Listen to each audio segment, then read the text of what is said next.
Last night, Donald Trump gave his not State of the Union. Now, normally it would have been a State of the Union address if he served consecutive terms, but because it's the second non-consecutive presidency in U.S. history, they're calling it an address to a joint session of Congress. My friends, it was an amazing speech. It was one of the best presidential addresses I have ever seen in my life. It was the best, just hands down. It was the most raucous, politically divisive, and just outright crazy. It was not a good night for Democrats. Donald Trump says we want to balance the budget. Not a peep from Democrats. Donald Trump says we have captured violent murderers. Not a peep. We've captured violent terrorists who killed American troops. Not a peep. Donald Trump says we will no longer allow these criminal cartel members to come in and harm our families. Not a peep. He called out to a 13-year-old child who survived brain cancer. And he said, we are going to make you an honorary Secret Service agent. Not a peep from Democrats. That was their plan. Save one moment. When Donald Trump said, we have spent upwards of $350 billion funding a war in Ukraine, Democrats erupted. It's fascinating. Trump didn't say we are fighting Putin. He didn't say we are here to save the Ukrainian people. He said we spent hundreds of billions on their country. And Democrats started clapping, and Trump paused and waited. And he said, do you want this to keep going on for another 5 years? And apparently, it's been reported, Elizabeth Warren, we have the video, said yes. The only time Democrats cheered was for a foreign country and not for this country, not for securing our borders, not for bringing down prices, not for arresting criminals, not for securing and let me just stress the lowest border illegal border crossings in history. Nothing. They don't care about this country, and the polling shows it. My friends, wait till you see this. It is not just that the YouGov data says the Americans loved Trump's speech. They said they're hopeful. They said they feel pride. No, it's actually that Democrats have checked out completely. Now, CBS YouGov is trying to defend why nobody in a representative sample of this country identified as Democrat. No, hold on there. Let me say that again. You heard me right. When they polled a YouGov representative sample of this country, they found only 20% Democrats. And they say, but that's normal. That's normal. Oh, yeah? Well, I pulled up the data from the last address by Biden. It ain't normal. They're lying. Or are they going to come out and say, well, last year was different. That was an anomaly. No. The reality is when you pull a representative sample, you are supposed to balance for whether it's Democrat or conservative, which was what the polls are supposed to do. We found Democrats, independents, Republicans, representative sample of this country based on the percentage of votes and things of this nature, and then asked them how they thought about the speech. So if you're trying to, but what happened?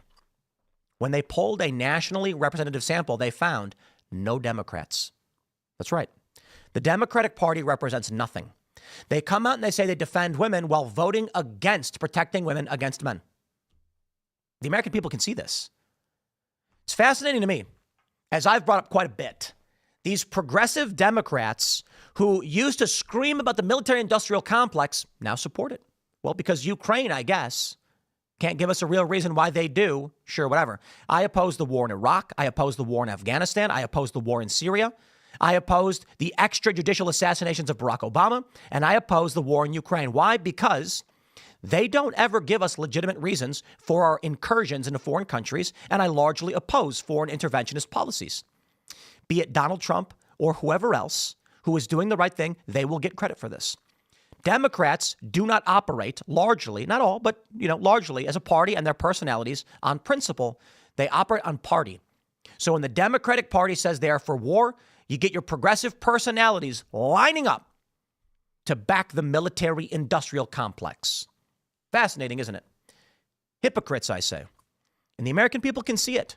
And that's why they are abandoning the Democrats in huge numbers. Don't get me wrong. The Democrats still have a large party.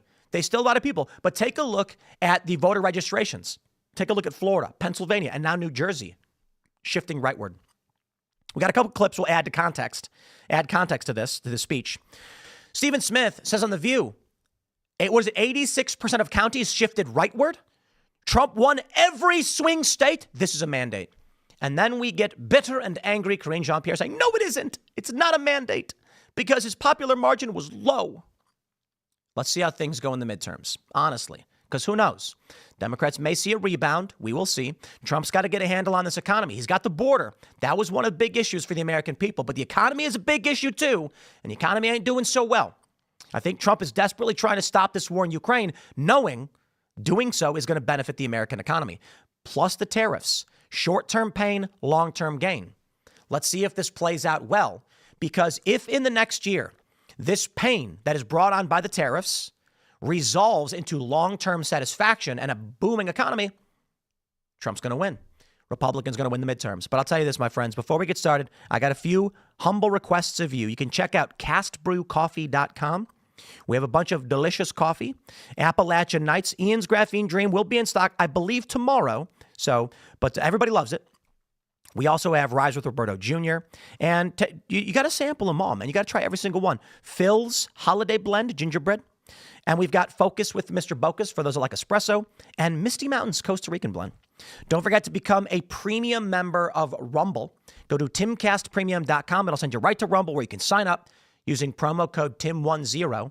And you'll get access to all of our members-only exclusive premium content. The Green Room Podcast. Look at all these episodes you're missing out on. Behind the scenes, we're goofing off. We're talking. It's uncensored. I can't even tell you some of the things that were said in these.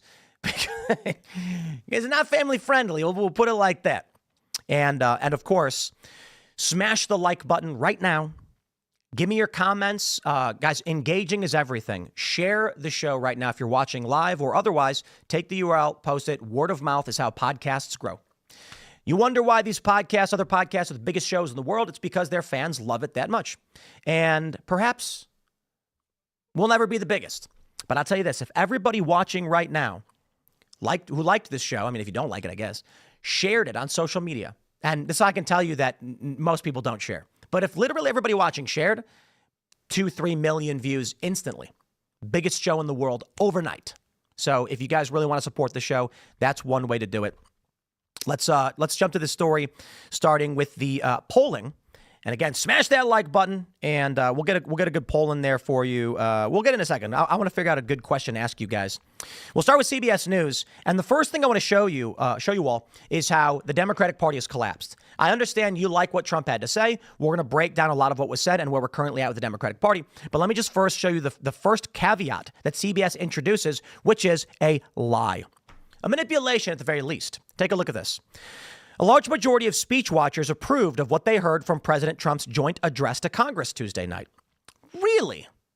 Well, I thought that was big news when I saw this. 76% approve, 23% disapprove. And with everyone showing that, I said, wow, Trump's approval rating is very good. But then YouGov, when you pull up the CBS article, caveats with this.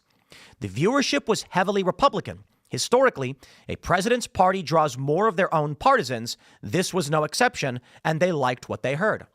And I thought to myself, that can't be true. Republicans watch the news all the time. 51% of viewers were Republican. 27% were independents. 20% were Democrats. And so I said to myself, well, of course, Trump's going to end up getting a massive approval. It's largely Republican. He's going to win the Republicans, very few Democrats, and many independents. So that means the rest of the poll is pointless. It means nothing. It's actually not true, because I actually went and pulled up the previous year's polling to check to see if what they were saying was true. And oh boy, are they lying. Now, what they say is this CBS News YouGov survey interviewed a nationally representative sample of speech watchers immediately following the president's address to Congress. Heavens me. So the 76 approval rating means nothing. You basically said, did you watch and were you Republican? And if the answer was yes, of course you liked it. Okay, let's go back in time. I'll take you through a time machine called the internet. And we'll take a look at this from March 7th, 2024. That's right. The same address around the same time 1 year prior. And let's take a look at how they addressed this. CBS News poll finds most Americans see State of the Union as divided, but their economic outlook has been improving. So when it was Biden 1 year ago, they didn't get the overwhelming support. Now, hold on there, gosh darn minute. CBS, you told me that historically a president brings more of their own partisans. That would indicate that every State of the Union or joint congressional address from the president would end up skewing in favor of the president's party. This was divided? Well, let's take a look at how they broke this one down. CBS News asked Americans over the past week if you could give the State of the Union which would you say describes the country today? We received some negative evaluations. Divided. Fewer Americans picked strong, prospering, or united. Democrats and Republicans described the country as divided. Blah, blah, blah, blah, blah. Do they mention the how they polled a national sample? Take a look at this. This is among Biden. The state of the country is 61% divided, 45% declining, 37% weak. Where's the I approve or disapprove? State of the country among Democrats, divided. State of the country, divided, declining, weak. Republicans said so. Democrats said divided, declining. 25% said strong. They like Biden. Things in America today are going well, going badly. Americans do tell us they would prefer to see the president speak more to the nation rather than less.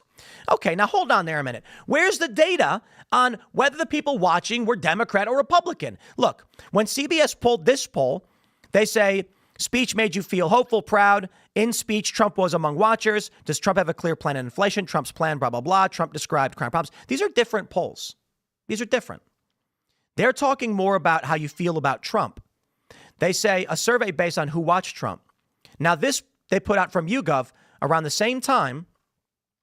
Take a look at this.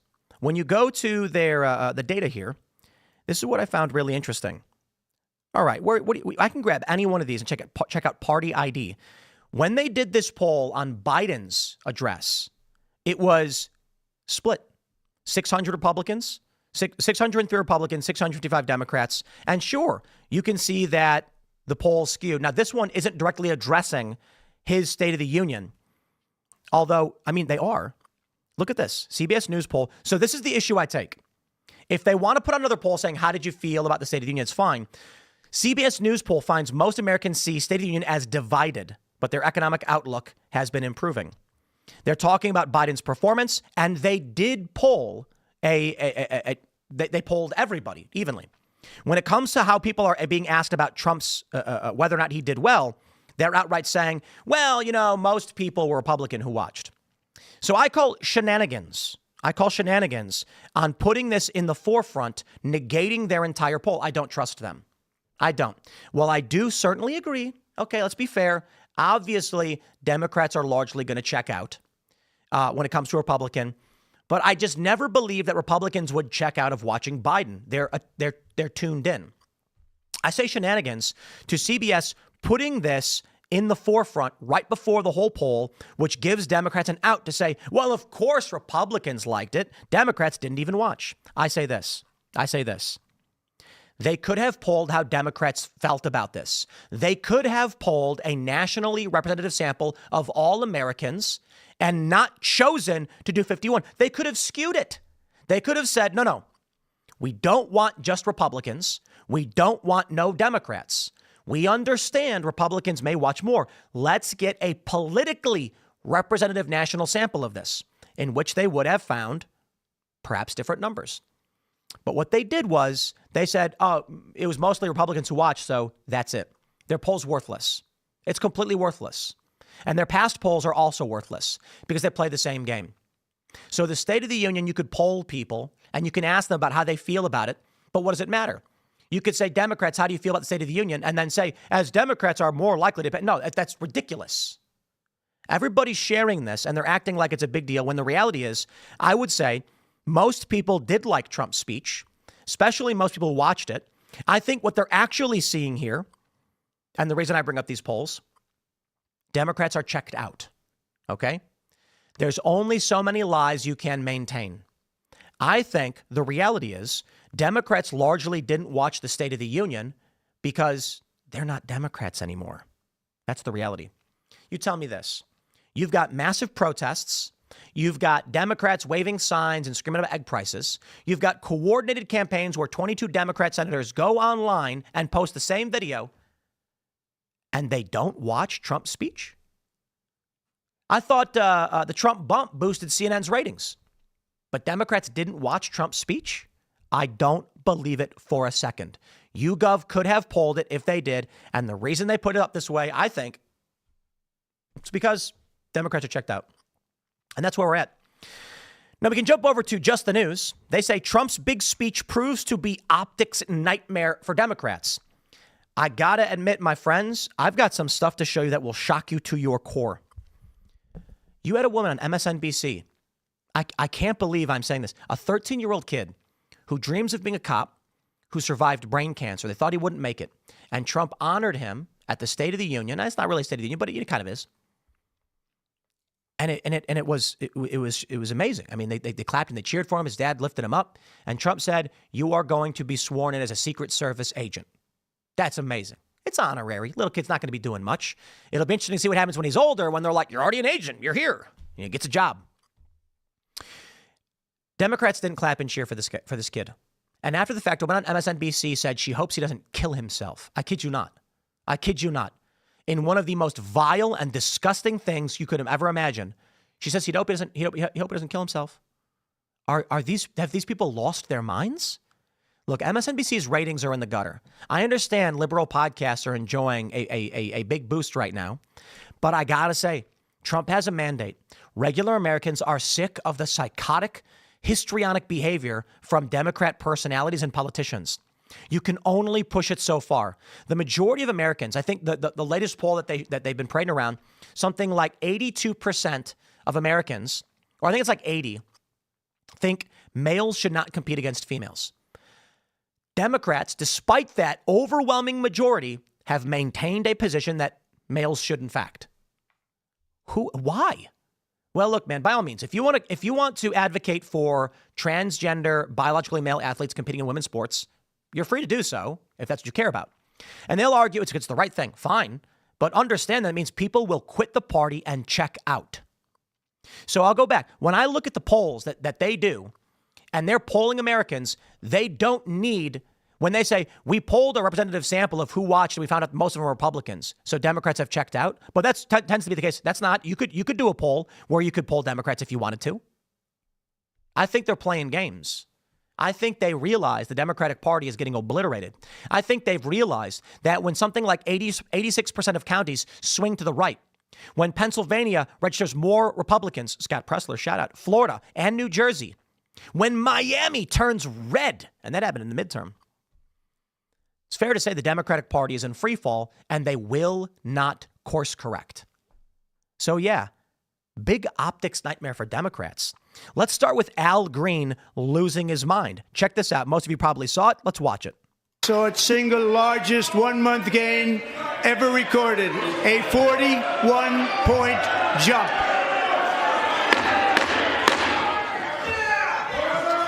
Members are directed to uphold and maintain decorum in the House and to cease any further disruptions. That's your warning. There's Al Green. He won't sit down. Members are engaging in willful and continuing breach of decorum, and the chair is prepared to direct the Sergeant-at-Arms to restore order to the joint session.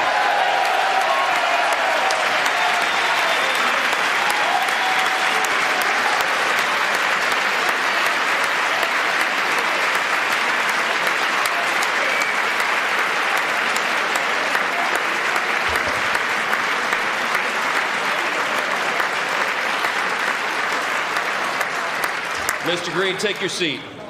Take your seat, sir. He won't do it. Take your seat. I think he yelled, "There's no mandate." Finding that members. Did you see that? Did you see that? JD Vance. Watch JD Vance.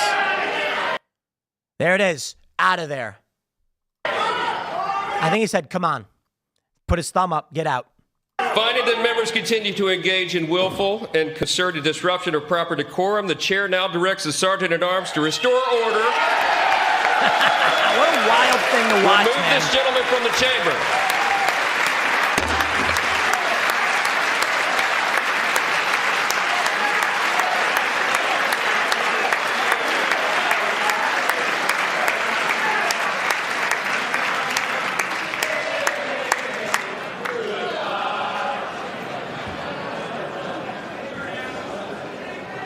There he goes. He's out. These people are nuts, man.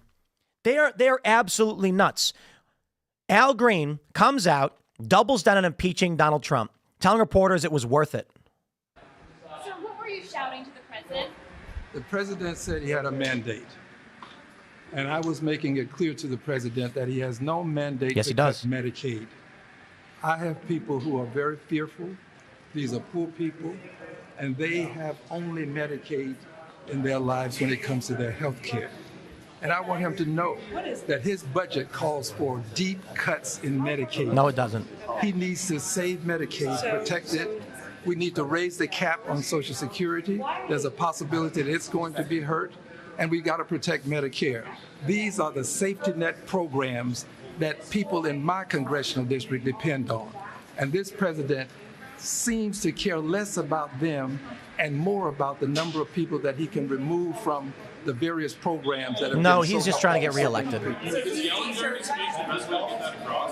It is the best way to get it across to a... He's going to go to his district and say, Trump wants to take away your Medicaid and Social Security, which Trump has said he's not going to do. In fact, Trump likely would increase it. No one's stupid enough to try and make that move politically. That being said, Trump's not running for re-election. He's going to go back and say, I stood up to Trump and they threw me out because Trump wants to take away your Medicaid. That's what politics is. These people do very little. They don't even show up for floor votes, or I should say they don't show up for votes until it's called to the floor and they're forced to, and they get real mad about it. So this guy says there's no mandate. All right. Let me see if I can pull up the video on yes. Where do I have this? Where's the yes, there is a mandate video? I pulled it up somewhere. How do I not have? What am I doing over here? Here we go. We got it for you, ladies and gentlemen. We got it for you. He's only been in office for 6 weeks. Seems like 6 years, doesn't it? Mm-hmm. And he's been going around with his cronies touting his so-called landslide and blowout win. But he won the popular vote by 1.5%, one of the smallest ever, and he won the general election by less than 50%. So what kind of mandate is this really? Well, it is a mandate, and I'm going to explain why. And I don't mind the question, but let me be very clear. I'm no supporter of Trump. I'm a supporter of truth and the facts. And here's the facts. The man won every swing state. He increased in terms of his voter turnout in his favor from the standpoint of blacks, Latinos, and young voters. He increased his numbers in that regard from 2020. 89% of the counties shifted to the right. That's a mandate. We can sit up there and play around all we want to. In 2020, Trump didn't win the popular vote. He didn't win the electoral college vote. A matter of fact, the Republicans hadn't won the popular vote, if I remember correctly, since 2004.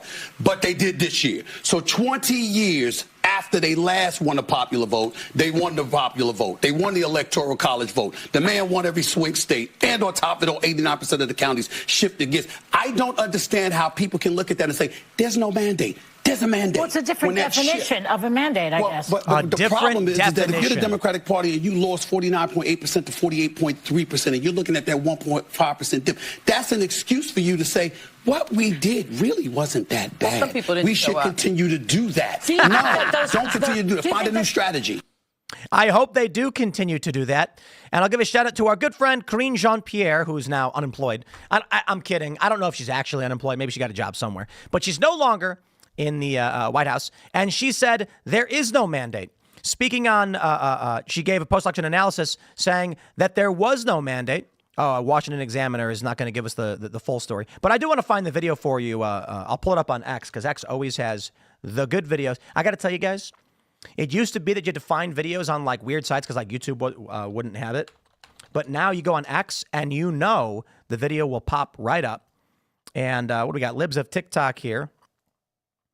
Karine Jean-Pierre, where is this? Are they going to play the video? Joy has the first question, but when Stephen was leaving. Here we go. She said, nice to meet. Joy has the first question, but oh, it's really hard to see, huh?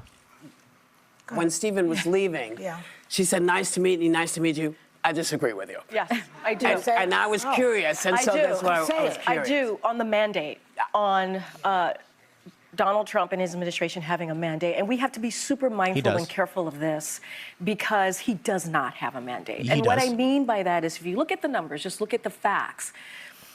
He won with the smallest margin of the popular vote since the 19th century. There was no coattail, meaning that it is the House is at a razor thin, and he's on his way in the first 100 days to be the most unpopular president in their first 100 days. I'm going to pause you right there. You see, she's cherry picking. Donald Trump is enjoying the best aggregate approval rating of his career. And she said the first 100 days because she knows he's actually doing pretty well. Does it matter if he has both houses of Congress in the White House? It does matter because right now we have what we're seeing in this administration is he's taking a wrecking ball to the government. And what that means, and so that people really understand as folks are sitting here and watching, there are folks who have been fired from the federal government, and now is our water safe, right? Is our food safe? Right. The skies. The sky, right? And the skies, right? We have to worry about getting on a plane. Is that going to be safe? Is there going to be a pandemic? Is there going to be a pandemic? And not only that. Oh, that's racist, Karine Jean-Pierre. You can't say that you're worried about getting on planes. That's racist. Because, all these pilots are DEI, right? Their Social Security check? Yeah. Are you going to get it? Yeah. See, none of that actually addresses the issue that Stephen Smith brought up. There is a mandate. There is. Saying we're concerned about the skies or we're concerned about food safety does not mean anything. The question is, did Donald Trump win the House? Did he win the Senate? Did he win the executive branch? Yes. And this is an American population that knows full well, that you've got a conservative Supreme Court. So with Democrats screaming all day and night, I'll tell you this, that Trump speech, if you take CBS News, YouGov, at their word and just say, ignore the fact they couldn't find Democrats. Let's entertain the plausible scenario that they couldn't find the Democrats. They've done polls where they've been politically representative, and they decided this time around it wouldn't be. Why? Shouldn't they give us not just generic speech watchers? If they, let me tell you, if CBS YouGov knows or claims that it's always skewed in this direction, shouldn't they then said, we polled based on political affiliation proportionate to the nation, not just who watched it? They're basically telling you their polls are worthless. But let's entertain the real possibility. It's that there's no Democrats. It's that the Democratic Party is a weird, fringe, crackpot ideology. And so when they actually tried looking for it, they were like, we can't find any Democrats. They're not answering polls. They're tuned out. They're checked out. They quit. They're gone. I think that is the reality, my assessment. And that's largely why Trump won. I have friends who, I'll tell you the crazy thing. I've got progressive leftist friends that I've known for a long time who told me they're not progressive anymore. And they've been, I'm not like that. And I'm like, what? I'm like, bro, I've seen your posts on Facebook. I know what you're saying. And they're like, yeah, well, the Democrats. And I'm like, dang. These Bernie Sanders people that I know, they're like the woke stuff has gone too far and they're scared to be associated with it. It's not just that people looked at the Democratic Party and said, yo, these people have gone nuts. I believe a large component is that a lot of people are checked out. They don't feel represented at all. While there are certainly some people being like Democrats have gone politically nuts, I do think another component is they're embarrassed to be seen with a loser party of insane ideas. So you take a look at what we just saw, and let me play this clip for you, which I'm sorry, this is shocking and offensive from MSNBC. This is, what's her name? Nicole Wallace, I believe her name is. Nicole Wallace should apologize for what she said about this 13-year-old boy. This kid right here, you see him? During Trump's address to the joint session of Congress, this little boy was dressed up like a police officer. When he was, I believe it was 7 years ago, he was diagnosed with brain cancer, 2018, and they said he would die. And he survived. And it was his dream to be a cop. Noble. He's been made an honorary officer, they said, I think 900 times. All these departments are saying, we're giving you an honorary status. It means he can't do anything. He's a little kid. And Trump held him up. He got a Secret Service badge. He's an honorary agent of the Secret Service. It's heartwarming. It's how we inspire younger generations to believe in your dreams, to fight, never give up. And man, it warmed my heart to see that proud dad with a big old smile on his face holding up his son. Man, that must be a proud dad right there. A grateful dad who almost lost his son. I could not imagine. Here's Nicole Walsh from MSNBC. And finding one thing that you let yourself feel. And I let myself feel joy about DJ. And I hope he's alive for another, 95 years, right? And I hope he lives and the life he wants to live. He wants to be a cop. He knows what he wants to do. And maybe when you have childhood cancer, that crystallizes for you. And I hope he has a long life as a law enforcement officer. But I hope he never has to defend the United States Capitol against Donald Trump's supporters. And if he does, I hope he isn't one of the 6 who loses his life to suicide. And I hope he isn't one who has to testify against the people who carried out acts of seditious conspiracy and then live to see Donald Trump pardon those people. What a vile scumbag. Holy crap, man.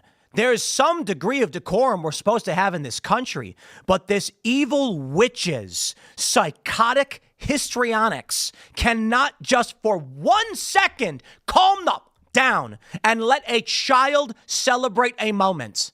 These people are unhinged. Absolutely insane. They cannot stop. They won't stop. And this is why I'm telling you, they're in collapse. I got to give a shout out to Anna Kasparian for one of the best tweets.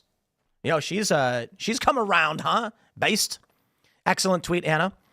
Ken Klippenstein said congressional Democrats expressing opposition to Trump by holding up little signs that say things like Musk steals and false. False? I don't even know what you're referring to. Here's Rashida Tlaib with a little whiteboard saying that's a lie. Save Medicaid. Musk steals. Okay, first of all, the Republicans have never said that they're going to cut Medicaid. To be fair, it's fine to be concerned that cuts may hit Medicaid and Social Security. Okay, but they're acting like, and they say this all the time, that Trump is going to do it. Republicans are going to do it. By all means, if they came out and said, I'll tell you what I think is fair. I'll tell you from my point of view. The DOJ team is going into government agencies and they are looking for ways to cut spending. And our concern here is one of two things. First, man, I could save the Democratic Party. I'm telling you, because here's how I do it. I think Elon Musk is a smart guy. I think he's done tremendous things. Clearly, he's helped Donald Trump massively. And so you got to respect that. Respect doesn't mean like. You respect the power behind the moves that he's making. Don't underestimate these people. Now, DOJ is going in and they're cutting government spending. Who disagrees, right? On the surface, we are all grateful that wasteful spending is being cut because we want that money to go towards Social Security. Imagine if we could make sure our elderly citizens and those who are dependent upon Medicare and Social Security were getting more money. The concern is there have been instances, and this is true, where cuts have been made because they did a broad brushstroke and then they realized they made a mistake and had to turn around and correct that. That's the first fear. That's the reasonable fear. Then when it comes to people's Social Security and Medicaid, there may be an inadvertent broad brushstroke that interrupts, drops, or cuts or causes confusion among those who are in desperate need of Medicaid, Medicare, Social Security. I think that's a legitimate fear. Now, the second fear would be that while the Republicans are saying they don't want to cut it, they end up cutting it anyway. That being said, we're going to make sure we keep pressure on this government so they do not cut these programs people so desperately need. And I'll tell you this personally, and I mean this sincerely, I actually believe this. I'm not a big fan of a system, the Social Security system. I believe the families should be taking care of their parents. I think that family structure is important. When you're a baby, your parents take care of you and change your diapers. You get older, you have a kid, the family works together and the grandparents help. And then when your parents are getting old, you change their diapers. You probably don't have to for a long time. For the most part, even if they are incontinent or whatever, they can change their own diapers. They're adults. But the kids then take care of their parents in their senescence. That's what we do. And we built this system where we just give money to people and forget about them. I think it's disgusting. But I think those fears are fine to say. The problem is they don't articulate these things. The Democrats don't know how to come out and make a legitimate argument as to what their fears really are in a reasonable way that can be attractive to Americans to actually address the problems. So I'll tell you this. If there actually was a left, it is where you and I are. When we say things like, I don't believe they're going to cut Medicaid and Social Security, but let's make sure we keep pressure on Trump so that they don't. It's that simple. If we do not, as people who voted for Trump, maintain that pressure, it won't happen. Take a look at there was that guy who got appointed to the DEA out in Florida. I think it was DEA, right? And there was a massive campaign saying this guy shut down a church and arrested a pastor. Don't hire him. So Trump said, you're out. That's what I'm talking about. The opposition exists, and it exists amongst people who voted for Donald Trump and are going to make sure they hold him to his word. So we want the Epstein files, and we're pissed about it, and the pressure is on. When the Democrats come out, false, it just says false, the sign says false. I have no idea what you're saying.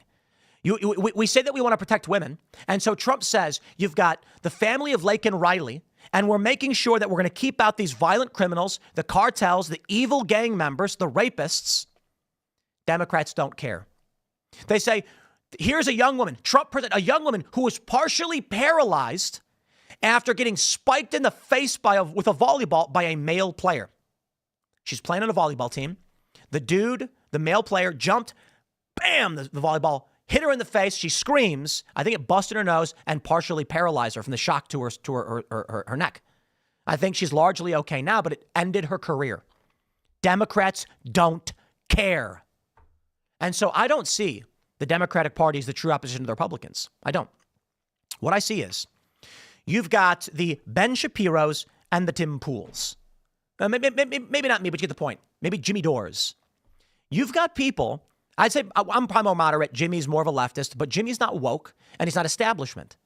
So Jimmy is a guy who's in favor of universal health care. Clearly at odds with Ben Shapiro, probably has choice words for him.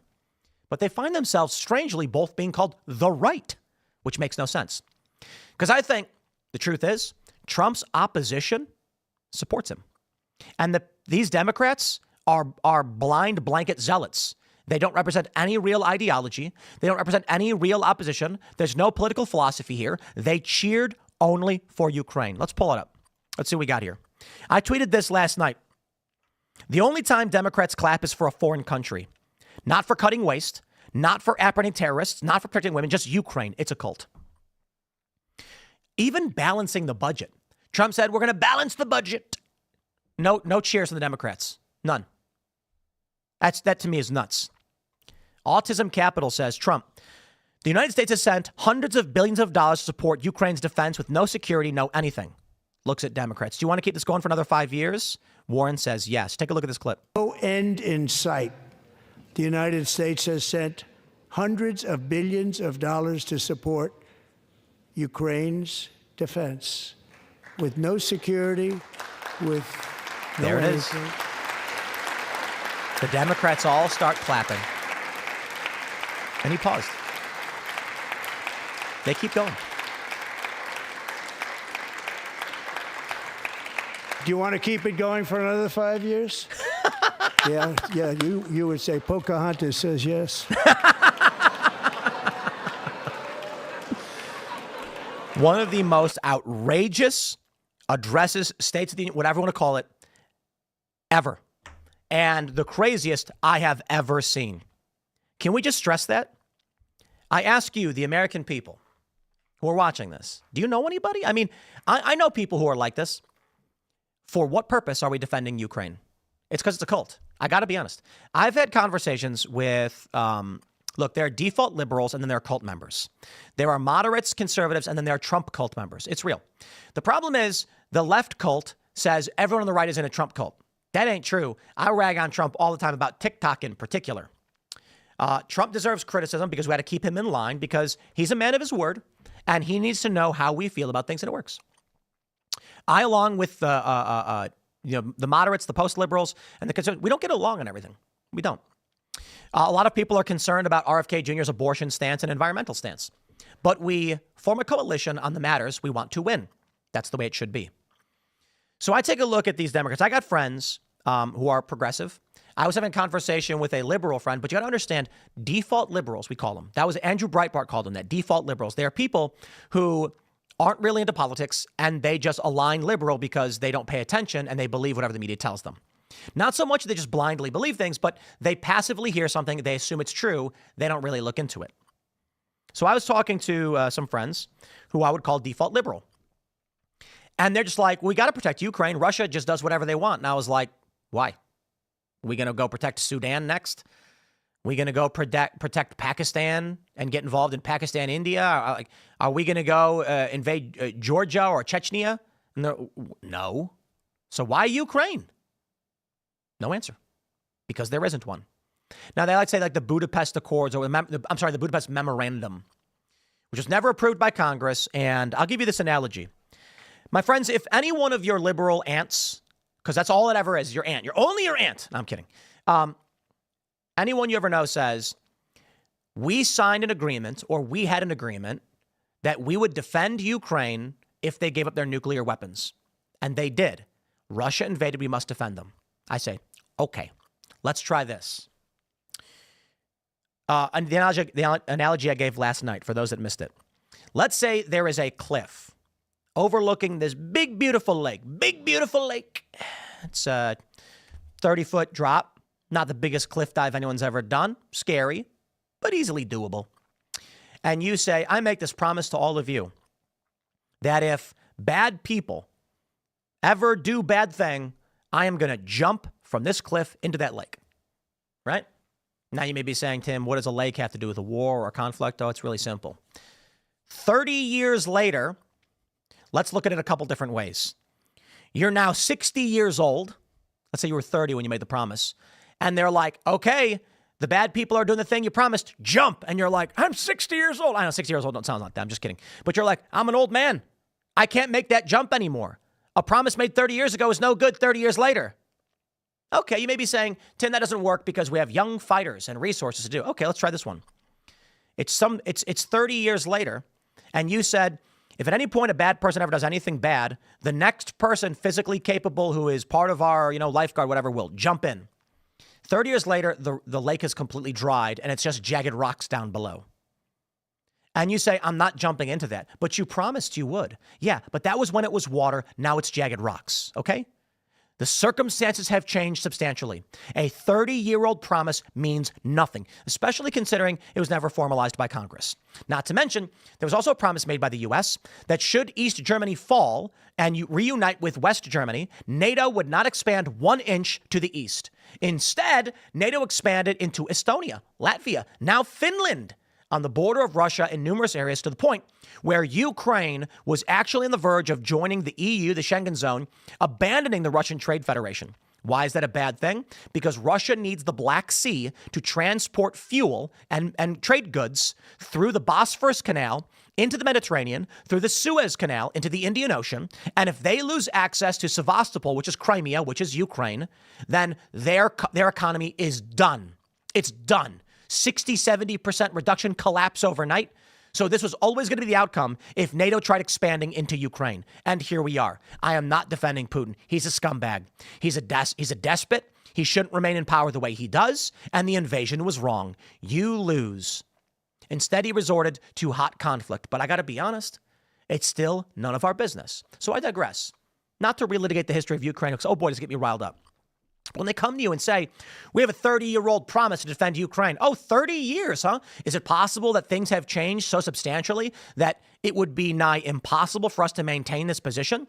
As Trump pointed out, another 5 years. It's an unwinnable war. Either we go direct conflict, NATO v. Russia, where then Russia pulls in China and Iran, World War III, baby. Or we say Ukraine is not a NATO ally, not in the EU, and we have no business pushing hundreds of billions of dollars into a conflict for which we benefit nothing. NATO does not need to keep expanding the way it does, and we don't need to shut Russia out from their trade routes. We want to. The American military-industrial complex wants to do that. Sure. I mean, let's be real. We destroy Russia's economy, make them a vassal state, and we expand global influence. There is only one argument I accept on Ukraine. One. If I was talking to a Democrat and they said, if we don't stop Putin in Ukraine, he'll invade Poland, I'll say that's stupid because he's already got access to Belarus, their allies, and Belarus borders Lithuania and Poland, and they've already got Russian troops in it and nuclear weapons, so he's already at the border of Poland. Not to mention Kaliningrad is north of Poland and southwest of Lithuania, meaning Russia has direct land access to both of these countries, and they're heavily militarized. They could slice a land bridge through Lithuania into Belarus and create a corridor where they could cause lots of problems. They don't need Ukraine. But I digress. There's only one argument I accept. If a Democrat said to me, it's because we want to expand Western NATO control militaristically for global dominion, I'd say, oh, That I believe you're telling the truth on. I'm not for that. The reason why I say accept it is because all the arguments made about Ukraine make literally no sense. Now, when you see this video, as I've shown you, of Trump, amazing, saying you want to go for another 5 years? Another 5 years? The Democrats don't know why they support Ukraine. They do it because they hate Trump. It makes literally no sense. There are militaristic reasons why we're involved in Ukraine, largely energy. Cut off Russia from their main trade route into the Mediterranean, destroy their economy, force them to sell gas at discount prices to Europe, allowing Europe to grow and expand their economy, and then destroy Syria, build the Qatar-Turkey pipeline, increase energy flow into Europe. Oh, baby! The European economic bloc will flourish. Flying cars, skyscrapers, you name it. Kidding, but something like that, I guess. It's largely why we're there.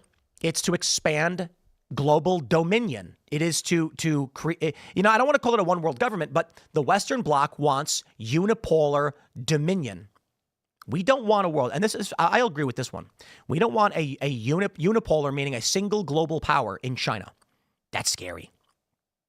A multipolar world can be dangerous. That's what it was like during the Cold War, but it literally wasn't the end of the world. Now, there's fears it could be. A lot of scary moments in the Cold War. There was one story where a false alarm was received on a Russian nuclear sub, and protocol said fire retaliatory nukes. And I don't know the full story. I'm probably flubbing it, but there was like one officer was like, no, we won't do it. And then they averted a serious crisis. The false alarm could have resulted in Russia and Soviet Union starting a nuclear war. I don't know if you guys have ever seen the film The Sum of All Fears. It's a good one. It's a good one. It is. It's old.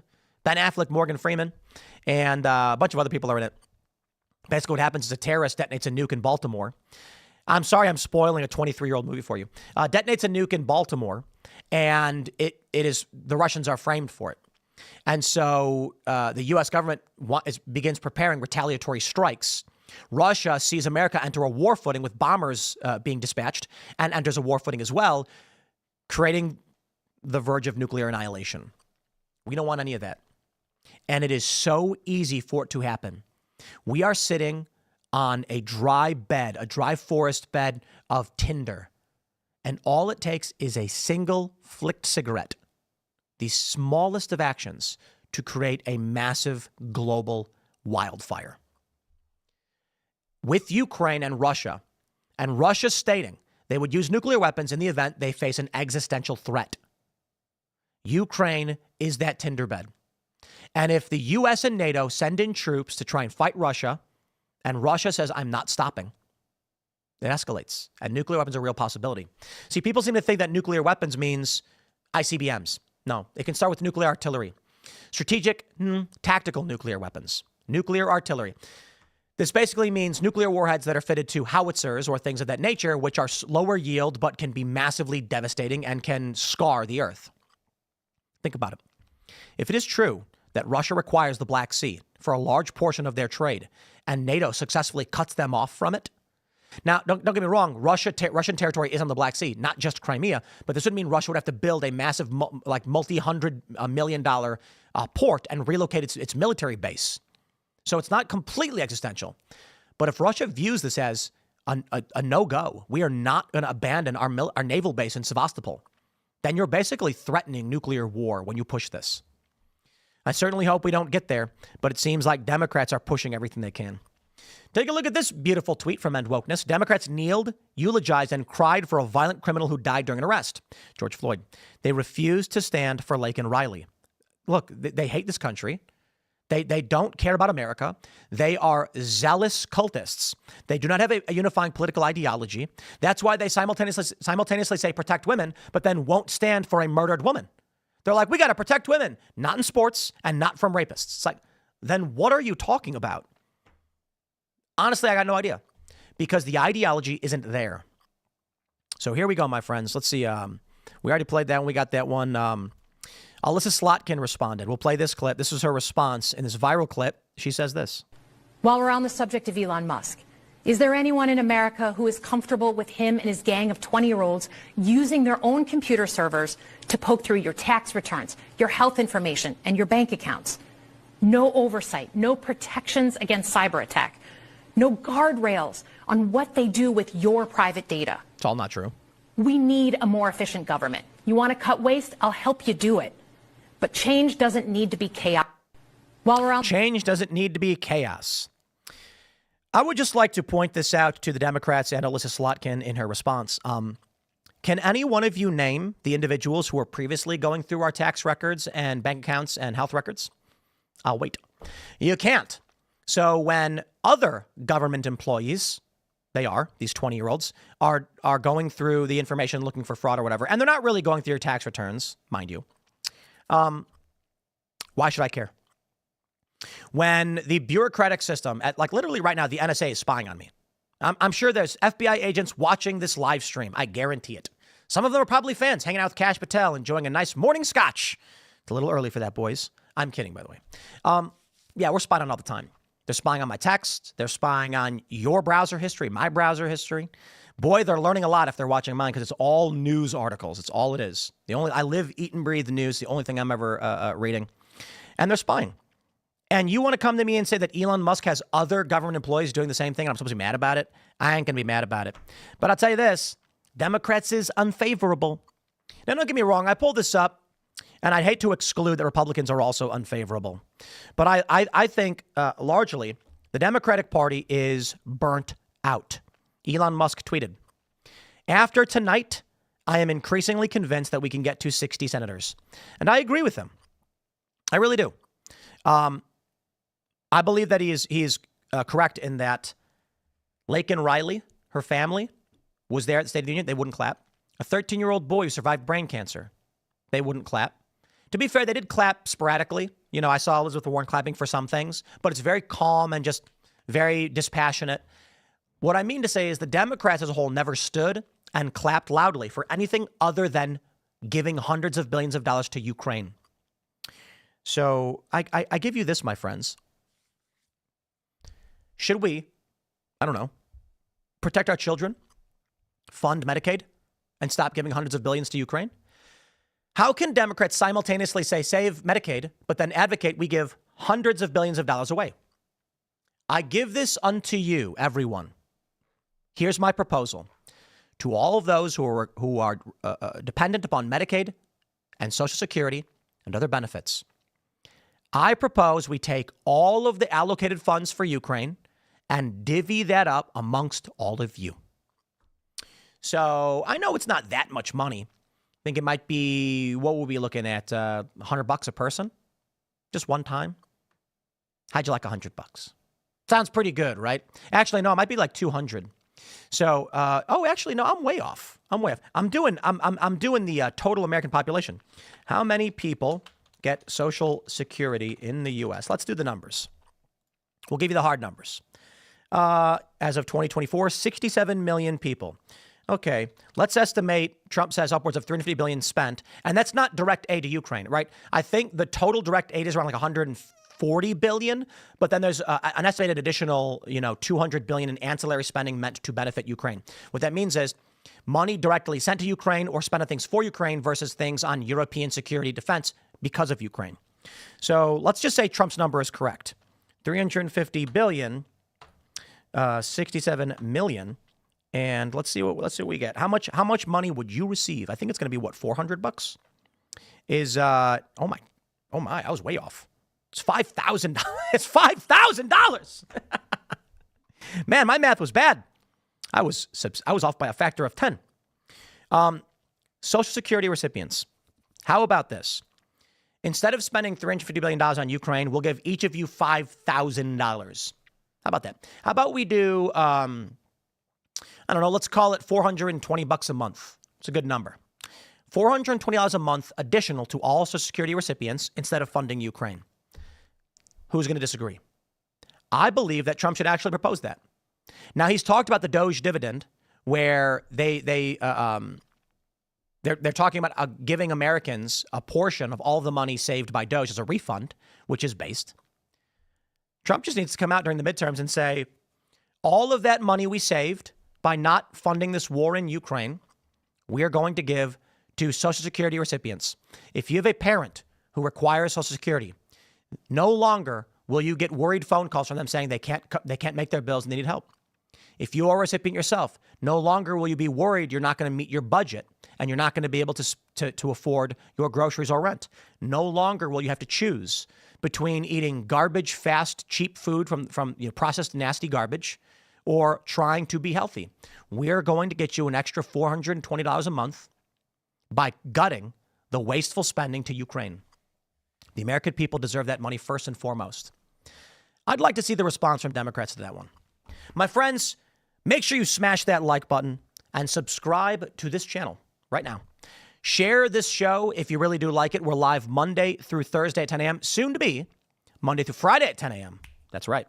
Because with the Culture War show, we are changing the format. We are expanding it out, and we're going to be a live format show where members of the Timcast Discord can actually come on stage. That's right. Liberal, conservative, libertarian, communist, I don't care.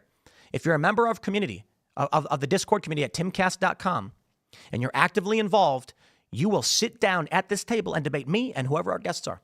The plan is to decentralize the power structures around debate and get more people involved, build community, and make sure you guys who are watching right now are active and not just passive viewers of the news and let the world pass you by. If you're wondering how to get involved, go to timcast.com, click join us, get in the Discord server. Why? 20,000 plus individuals, politically active every day, having debates, conversations, starting new podcasts, programming video games, making art, making movies, making shows. And all you have to do is say, yo, what up? I'm new. What's going on? And you chat and you engage and you will meet people and you will no longer be passive. You will be active. And if we are active, we win in 2026. We win in 2028. Let's grab some of your super chats and Rumble rants, my friends. See what we got going on over here. We've got the deplorable Miss Drake saying, all we have in common with Democrats is currency. Yikes. Well, to be fair, we all drink water. That was always true. Let's go. Cade Daniels Music over on Rumble says, if you watch the right side broadcast Rumble channel of Trump's speech last night, you can see Warren visibly shaking when Trump calls her Pocahontas. She looked like she's about to have a seizure. Heavens. Heavens. What an offensive thing to say. The Quiet Part podcast, originating on the Timcast Discord server, by the way, says, thanks for the shout outs, Tim. They are in fact very generous. I do, however, have a challenge to issue. Do as you ask and share shows like the Quiet Part Pod and Rumination. Help us little guys grow. That's why I shout you guys out all the time. Word of mouth is literally the way to do it. I got to be honest. X posts are almost no conversion. None. And so direct shout outs are usually the most powerful way. So you may notice often I will shout out the Quiet Part podcast as well as the Roman Nation podcast. We have actually had the Roman Nation hosts on Timcast IRL. For those that aren't familiar, these two podcasts started in our Discord community. People got together. They started talking. You can use the live chat function and actually launch the show. You can talk to the people on the Discord, and there are people actively hanging out every day to listen and engage with you and kick off your new show. Now, I don't think everyone just doing podcasts is the way to go, but you do have a community trying to strive and build and engage. So let's say you're working on a new piece of art, a comic book. The community is there and they're supporting everybody. And we are trying to build something that networks out and creates a culture and maintains merit, moral tradition, etc. All right. We got Jack Quaus. How do you say that? Doctors called in to check Tommy Robinson in prison after 100 plus days in confinement. Interesting. There's a video link. Interesting. We'll have to take a look. Let's go. Rob says, Tim, I wanted to touch on something you said last night about the GLP-1 injections. It isn't always laziness or discipline. My wife was put on one to help manage her PCOS symptoms, which will help her be able to have a child. I have never criticized GLP-1 for legitimate reasons. I have outright said some people are diabetic. That's why they were prescribed Ozempic. Some people have other issues that they require medication. My point is it's being taken recreationally, as it were. Being morbidly obese is not a disease. I mean, maybe it's legally or literally a disease, whatever. My point is, for most people, you're eating poorly and you are not exercising. I really don't get it. I got to be honest. Guys, if you're a man out there and you don't exercise, you are missing out on, I don't know how to describe it. It's euphoric. What do they call it? Runner's high. When you start exercising and you push your muscles to the limits, it feels insanely good. You get a burst of energy. It feels like electricity is surging through you, a smile on your face. Every part of your body hurts in the greatest way imaginable. You're sore, you can barely walk, and you feel like $1 million. So I for women, right. I'm not going to speak for ladies. I ain't a lady. But I can say this too, for humans in general, the big issue usually is you're eating poorly and not exercising. Drink more water. Check your sleep. Sleep is huge. People don't know this. Some people are like, I eat right, I exercise, and I'm not losing weight. How's your sleep? And then some people even get this. They go, I sleep 8 hours a night. Can't figure it out. Sleep trackers. So I've been monitoring my sleep. I'll tell you this. Last night, I got bad REM sleep. You know what's really fascinating is I'm doing science here. So I've been using this headband called Sleep Sanity. It's really cool. They don't sponsor the show, but I'm a big fan. And it's got Bluetooth headphones and a visor that dims and like an orange light stimulates melatonin. It's brilliant. And in the morning, it like wakes you up. I think it turns blue. But what I did was when you go to sleep, it turns orange and then plays sound. But it only does it for like 20 minutes. And so for me, I'm like, no, I want the white noise. They said there's different kinds of noise, like green noise or whatever. I want noise all night. So when I was using the headband, I was getting about an hour and a half of deep sleep, which they say is good, but I'm not a fan. Deep sleep is when your muscles regenerate, your body produces human growth hormone and testosterone. And so if you want better testosterone and HGH naturally occurring, not weird supplemental stuff, you need deep sleep, especially if you're working out. My REM sleep, always perfect. And so what I've been doing is putting on nature sounds like usually thunderstorms. I love me a thunderstorm. It is the coziest sound ever when you're going to bed and it's a thunderstorm. I love it. I don't know why. Humans love it, right? It's beautiful. My deep sleep is now at 2 hours. So last night I got 2 hours. I feel like I could punch a bear. Well, I often feel like that, but not that it'd be successful. Like I feel great. But I didn't get a lot of REM sleep and my head kind of hurts. And I'm like, there it is, right? You need the deep sleep for the muscles, the REM sleep for the brain. So you got to get that balance. I'm working on it. Maybe I do half the night with thunderstorm sounds and I turn them off or whatever and just get REM sleep the rest of the night. But I'll tell you this, in response to that GLP-1 stuff, it really is not so simple. I can't stand people like calories in, calories out. I'm like, ain't no way, dude. No way. Because if you're not getting proper sleep and hydration, then you can't even exercise. And if you're not getting proper sleep, your body's not metabolizing properly. It is not so simple. There is a balance and everybody is different. Let's grab one more super chat here. Halo News says, Tim, the Supreme Court just blocked Trump's attempt to cancel $2 billion in USAID spending. I saw that. I got it pulled up. We didn't get to it, though. Cameron Wright says, me and my wife are having our 5th child and our first son, keeping it based here in Texas. Yeah, I got to tell you, I recently had my first child. Don't wait. Don't wait. I'm an old man, right? I'm an old dad. I'm 38. I'm going to be 39 in 4 days this Sunday. But, there is, some people say that when you're a younger dad, there's a fear of FOMO in that, guys, they want to conquer the world. They want to do so much. And then once a kid enters the fray, you now have to allocate more time to the family and less time to your goals and dreams. I don't think that's 100% true, but obviously a child does take time and energy. I actually think for those that are properly motivated, having a child will make you more powerful than you could possibly imagine. The people that I know that have had kids, 90%, not all of them, obviously, the dudes ended up becoming substantially better versions of themselves after having kids. I know there's a couple famous individuals I won't name, and they were poor. They were poor people. They had a kid at a relatively young age, and then immediately started pushing themselves to the limit for their kid, and then became very, very wealthy and famous. And it was for their kid. Not everybody's like that.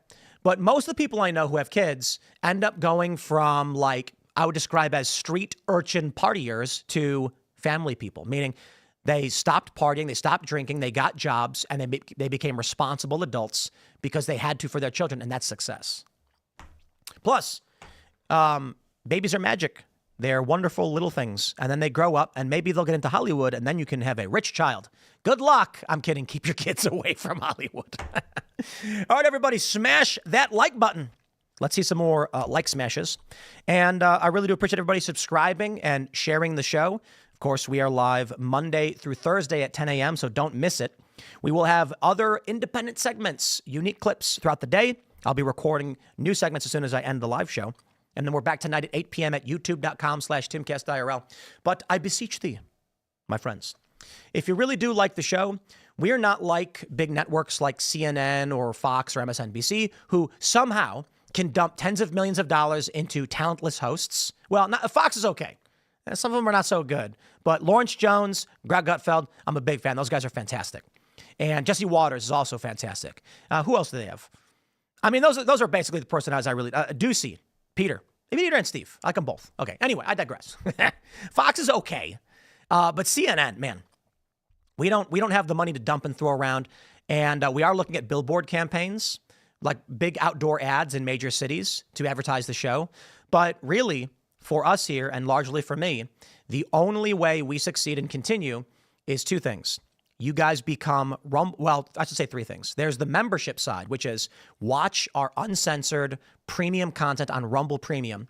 We have teamed up with Rumble for the network effect because we need to build these neurons, as it were, connecting the dots between communities.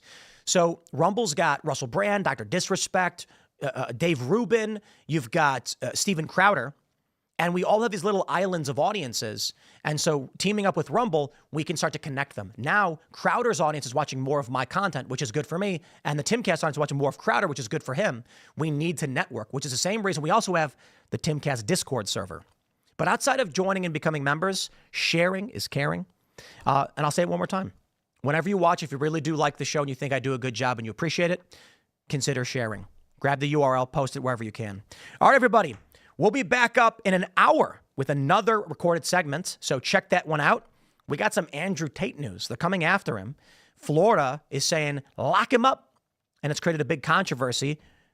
We'll see how things go. Smash that like button. Again, share the show. Thanks for hanging out, and we will see you all in the next segment.